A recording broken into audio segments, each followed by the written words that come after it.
over 8 feet long is just unsettling. They'll look at the bones or something and they just know his whole life. They know what to eat, sleep, all that. How? They be lying, bro. They come on anything. They see a bone. Oh, he was an omnivore. He was a cactus.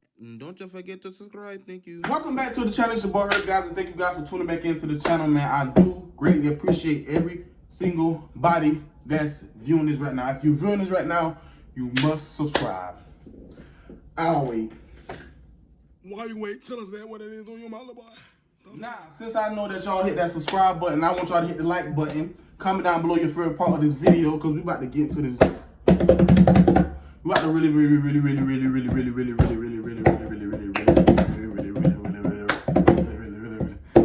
whoa. It says 12. Make sure I look good. My light skin, baby, stop playing with them. It's like it says 12 terrifying creatures you glad are extinct. Nah, they better be glad they didn't hear why I'm here, because that's what we're talking about. Hold a minute. Hold a minute. Hold a minute. Hold a minute. Hold a minute. Hold a minute. Ooh, so okay. Okay, got the cloud. Let me put them full screen on y'all. They got the clouds. Though extinction of a particular species is often considered regrettable by wildlife conservation groups, extinction is often a natural part of life, with 99% of all species that have ever existed having gone extinct. That's not to say that we shouldn't. Hold on, what is it? 99. Regrettable by wildlife conservation groups, extinction is often a natural part of life, with 99% of all species that have ever existed having gone extinct. That's not to say that we shouldn't make an effort to preserve endangered species, but nature has a habit of producing some creatures you're probably glad aren't around today. You're watching Top Trend. Lion. Today we're counting down our picks for the most terrifying extinct creatures that are all dinosaurs. Because let's be honest, as fearsome as the rulers of the Mesozoic era are, they tend to get a bit too much of the credit when it comes to this topic. Facts. Palaemonscorpius. All right. Let's start off with something absolutely. Sound like a scorpion. I'm a Scorpio, so.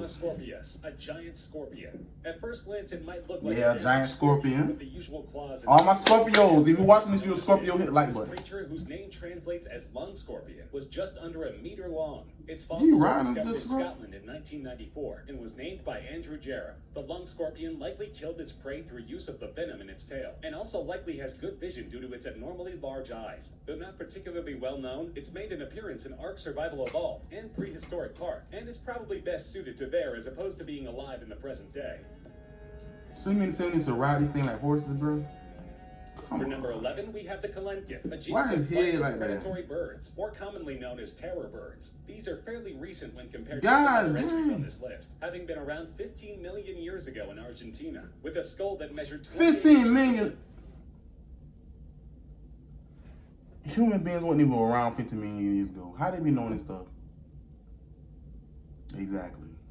It had the largest head of any bird that we know of. The terror birds were incredibly large, reaching around the height of 10 feet, and would likely hunt by delivering tough, bone-shattering blows from its beak. Despite not a whole lot being known about the terror birds, the first skulls were discovered in 1999 near the village of Comayo in Argentina, and were only realized to be a part of a new genus several years after their discovery.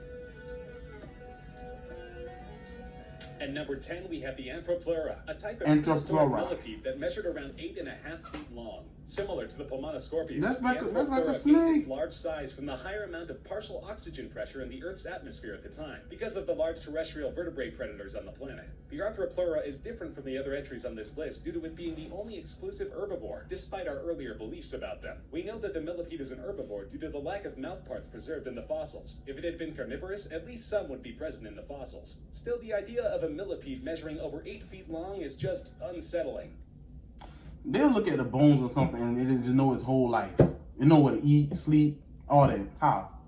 They be lying, bro. They come on anything. They see a bone. Oh, he was an omnivore. He was a cactus. And definitely something I'm glad we don't have around today. A Quetzalcoatlus. For number 9, we have the Quetzalcoatlus. The Quetzalcoatlus is a genus of pterosaur and is one of the largest flying animals of all time. Why does it name like Big Bird or something? Which might be surprising to some people, given how well known the misconception that the pterodactyl is a dinosaur is, despite the animal not even sharing the same order as the dinosaur. Quetzalcoatlus fossils from 68 million years ago were first discovered in 1971 by one Douglas Lawson, and it was named as a species 4 years later. It's a terrifying creature, whose minimum wingspan is estimated to be around 36 to 39 feet, though earlier estimates placed this at being up to 68.9 feet. The weight estimates for the Quetzalcoatlus have been somewhat spotty, with earlier estimates pinning it down as low as 150 pounds, and more recent estimates bringing that estimate up to 550 pounds. 550 pounds? How can a species fly at that big weight? And y'all got all the information from Bones. Y'all be look. At number 8 is the Tladoarcon, one of the first marine predators of the Triassic era. It was first discovered in Nevada in 2010. The single skeleton. I know y'all put on ads between my videos.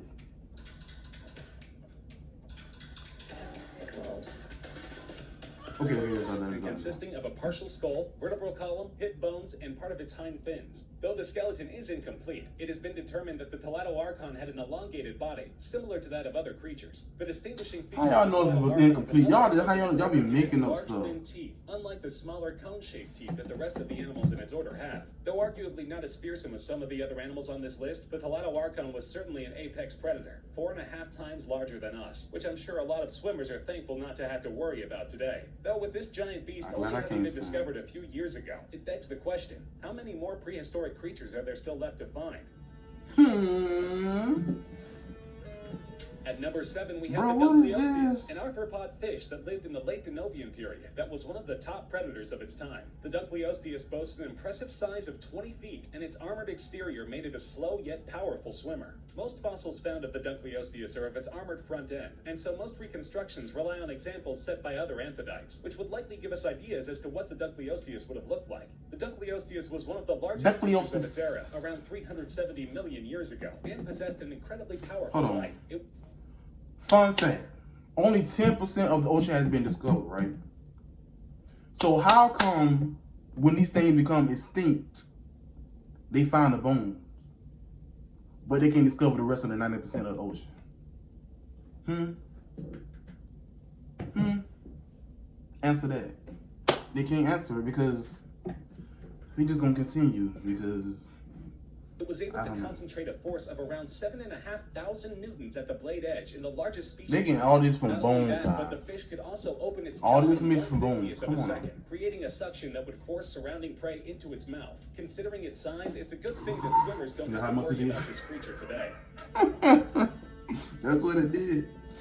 Number 6 on our list is Meganeura, giant arthropods, similar to dragonflies, that roamed the planet feeding on amphibians about 300 million years ago. They were one of the largest flying insects the Earth has ever seen, with giant wingspans of up to 25 inches. Meganeura were predatory, with their diet mainly consisting of other insects, and their fossils were first discovered in France in 1880. There have been multiple theories linked to how insects of the Carboniferous period were able to grow as large as the Meganeura, with a lack of predators and atmospheric density in relation to the insect's respiratory system, both potentially being answers.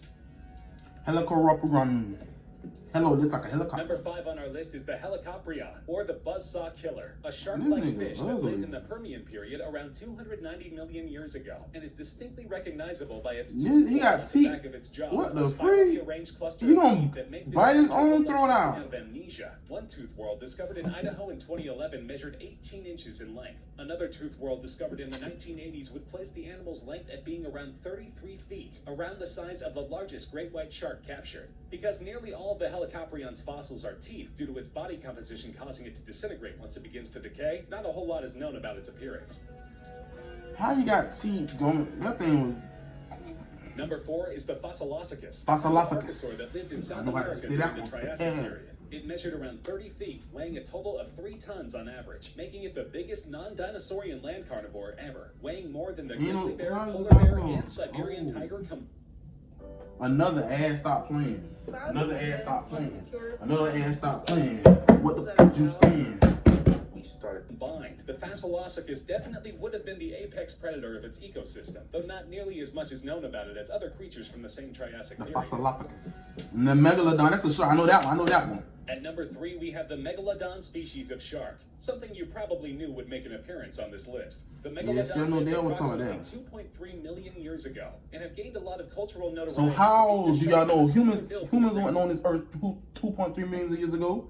They be lying. Only around 60 feet in that length. thing big as You a heard buzz. that right, Stop playing. 60. About as long as a bowling lane. If you thought the Dunkleosteus' powerful bite was impressive at 7,500 newtons, the Megalodon's bite could exert a force of around 20 times that, adapted for breaking bone. The Megalodon's teeth measured over 7 inches in slant length, the largest of any known shark species. An almost complete set of the Megalodon's teeth was recovered in 1989 in Saitama, Japan, and again later in the Yorktown Formations, a highly fossiliferous area of land in the United States. Because of these two discoveries, an accurate plan of the Megalodon's teeth was put together at the Museum of Natural History in 1996. The Megalodon's range is referred to as a cosmopolitan distribution, the term given to animals found throughout the world in relevant habitats, in waters ranging from 34 to 75 degrees Fahrenheit, or 1 to 24 degrees Celsius, which would make it a real risk for this creature to still be around today, as its very predatory nature put it in a good position for preying on a wide variety of species. It didn't die off until 2.3 million years ago, as preyed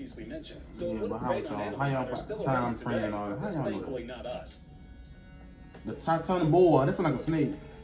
At number 2, we have Told you, Titanoboa. bro, this- Fair warning, if you're afraid of snakes, this one might just be the Ain't worst nobody on scared the no list for snake. you. Around 5 million years after the mass extinction event which caused the death of the dinosaurs, terrestrial life began to replenish itself on Earth, and one of the first genuses to pop up was the Man, that's a huge Titanoboa, a snake, giant man. snake. Titanoboa was a genus I ain't of gonna lie, snake I'm that scared of used to live in snakes. I present-day ain't gonna Colombia. lie. This giant snake was over 40 feet in length and weighed 2,500 pounds. Because of its immense size, the snake How can something weigh 2,500 pounds move itself? Like, how? And how do they know the weight of this thing? How do they know the weight? How do they know the weight just from bones? How do they figure out the weight, what it eat, what it length, what it like? Back to where we been at since we were interrupted. would have found it difficult to move across land.